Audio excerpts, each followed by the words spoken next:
Hi and good evening. This is the story of a 30-something man suffering from drug addiction and facing the scars of his childhood.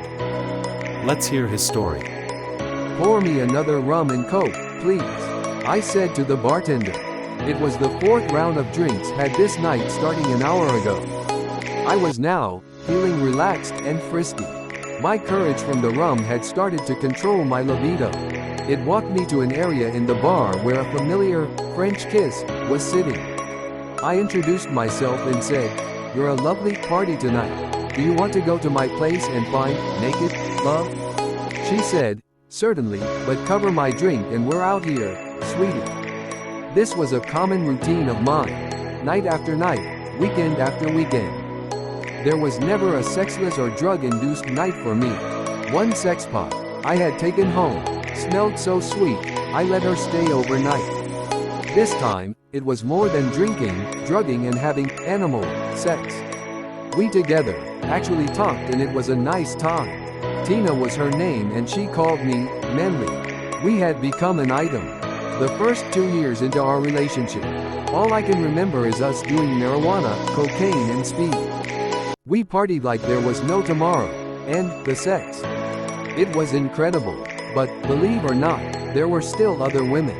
I often found myself back to that bar scene feeling the thighs of lustful women. The second year of being with Tina changed that womanizing mind of mine. One evening after smoking some marijuana, Tina told me that she loved me and would like to build a life together. But first, we would have to clean ourselves up from this intoxication.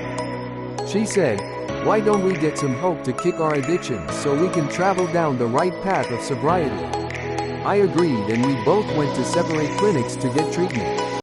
The therapist I had met was very understanding and sensitive to all the drinking and drugs that I had been doing because it was a path they were very familiar with in their own life.